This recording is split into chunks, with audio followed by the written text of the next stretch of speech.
Today I'm going to be sharing with you a very unique build called the Armorlock. This is an Artificer Warlock multi-class that is super tanky and has the ability to deal with both mobs and single enemies quite efficiently. And it's really unique. Most builds do not do a lot of things that this build is doing. That really begins with being an armor. By being an armor, we do not need dexterity or strength for our armor class. We do not need dexterity or strength for our damage because armor lets us take heavy armor without any strength. We have great AC, then it allows us to punch people with our intelligence modifier. We know we want intelligence, we know we want constitution, and that leaves us with a tertiary in either wisdom or charisma, which allows us to do some really unique multi-classes like Warlock, which is the one we're doing today. We're gonna take 17 in intelligence, 16 in constitution, 14 in charisma, 10 in wisdom. We're gonna dump strength and dexterity. What does this mean for us? Well, it means as an artificer, we're gonna have a better than average persuasion, deception, any face skill, but for levels 1 and 2, we're going to be terrible because until we get armor, our AC is going to be hot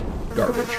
So we really need to play like a scaredy cat spellcaster, or it might just be better only to play this build if it's starting at 3rd level or later. We are going to be a githzerai. So why are we picking up githzerai? Well, first off, shield is absolutely fantastic on this build. Shield goes a long way as an armor. We already have crazy AC. It just makes our AC go to Insano Town. But not only that, it gives us resistance to the frightened and charmed condition. Basically gives us advantage when they're attempting to frighten or charm us or we're trying to get out of it. That is a big deal on a tank.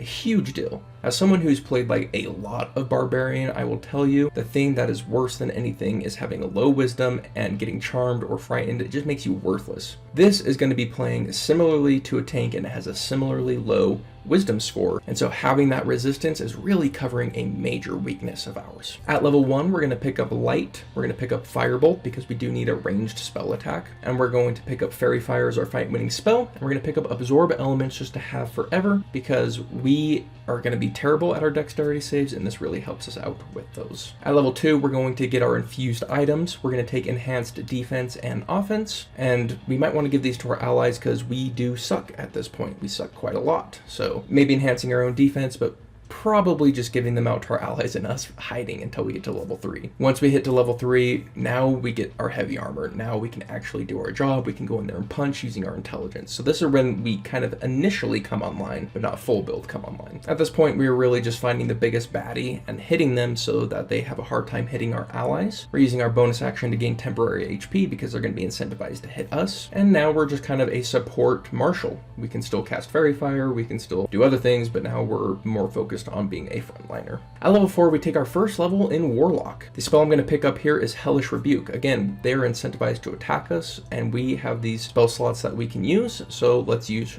Hellish Rebuke here. Another spell I'm picking up here is Expeditious Retreat. It's not going to come up often, but it is utility to help us just get the heck out of there. Increases our speed by quite a lot, and I think is a pretty underrated first level spell, so we're going to grab it here. You can really pick up whatever cantrips you want, but the Warlock we're going to take is the Fathomless. The Fathomless is going to allow us to change our bonus action into an attack. Now, by going into Warlock, we're delaying our extra attack, and this is a way to kind of soften that blow. We are getting an extra attack at level 4 instead of level 5, and we're going to get another one later down the road. It's also good because we can further debuff enemies' speed, so we are good at protecting our allies. We can punch one person and make it so that they are going to have disadvantage on hitting our allies, and then we can use our tentacle to hit another person, hopefully keeping them away from our allies that they have to run further to get to them. So we're trying to be a protector in multiple different ways. At 5th level, we get our invocations. Now this is what's really interesting about this build is we get invocations as well as infusions, so we can do these really custom builds. But me personally, I'm going to go Fiendish Vigor to start every single combat with 8 extra temporary HP. That's just going to go a long way throughout the day to padding our tankiness. As well as Fiendish Vigor, I'm going to go Eldritch Mind. Getting advantage on our concentration checks is absolutely fantastic, and we do have proficiency in our constitution saving throws, so we're going to have great concentration, so we can be very happy about casting some really good fight winning spells, not be afraid to have them disappear. At level 6, we pick up Surprise Surprise, Fey Touch. We do really just want that Misty Step, it's fantastic, but also it gives us another spell. I'm looking at Gift of Alacrity, if you can get your hands on it, but also Silvery Barbs is just another way of us protecting our allies. Now that's going to make us really reaction heavy, which is why I decided to go Gift of Alacrity if you can. If you can't, Silvery Barbs is another good option. If you are kind of sick of Fey touched, I totally understand. Telekinetic is another option where you can use your bonus action to break grapples, help your allies out in that way, or push people into web or deeper into web. At level 7, we're going to pick up our extra attack. Now, one of the nice things about being an armor over, say, an Ancestral Guardian's Barbarian is the Ancestral Guardian's Barbarian can only mark one enemy at a turn, where we can mark as many as we can punch. So the more enemies we hit per turn, the better. So extra attack really helps us with this. At this level, we're also picking up web and blur. Now, web is fantastic for spread out a whole bunch of different debuffs on a whole bunch of different enemies, good for mobs. And blur is the opposite. Blur has a really interesting effect with the Armorer Artificer, because whoever we punch is going to have disadvantage on everyone, because they have disadvantage on us and our allies. On top of that, blur is fantastic with someone with high AC, which we do have fantastically high AC between our heavy armor,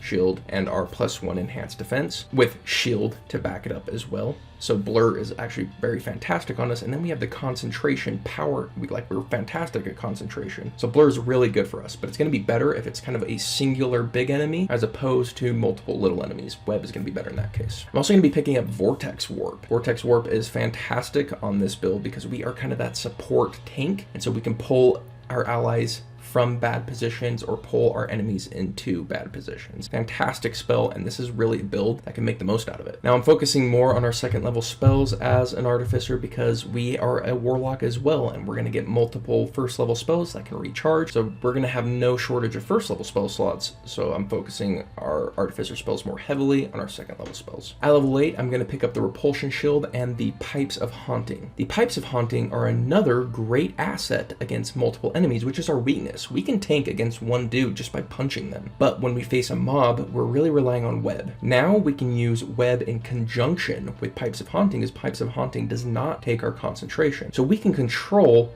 mobs as well as control single targets quite well. We protect our allies. That's what this build is all about. Repulsion shield is nice to put on an ally, like a druid, for example, who doesn't want people pressuring them up close. Now in conjunction with our Fathomless Tentacle attack, we can also conjoin it with a repulsion shield to, again, further make it harder for enemies to pin down our allies who don't want to be pinned down, while at the same time increasing their AC. Fantastic synergy. So how does this build all come together? We have fantastic action economy, many reactions, many bonus actions, many actions we can utilize. We're going to start combats out with temporary HP. We can recharge our temporary HP throughout. We have a way of convincing our enemies to attack us. We have ways of dealing with mobs. We have ways of dealing with single targets. We have ways to support our allies. And we're going to continue down this line as an artificer, meaning eventually we're going to get Hypnotic Pattern, which can be a new fight-winning spell for us. We can get a spell storing item that we can give it to a marshal who can now help us spread web around in a combat. So we can have multiple webs, Hypnotic Patterns, the Pipes of Haunting. We can just control huge areas. We get fantastic saves on top of our fantastic AC and are just a bitch to kill. And overall, I think it's a really powerful, tanky build with some unique skills behind it. How often are you dumping strength and dexterity and still being a tank? It's really unique how it all comes together. But I do need your guys' help on something. What I struggle with this character is the flavor. So we are a Fathomless Warlock,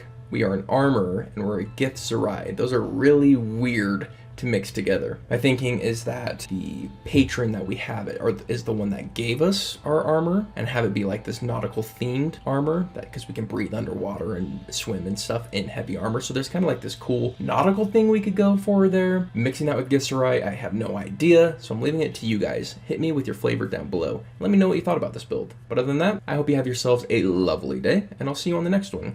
Later.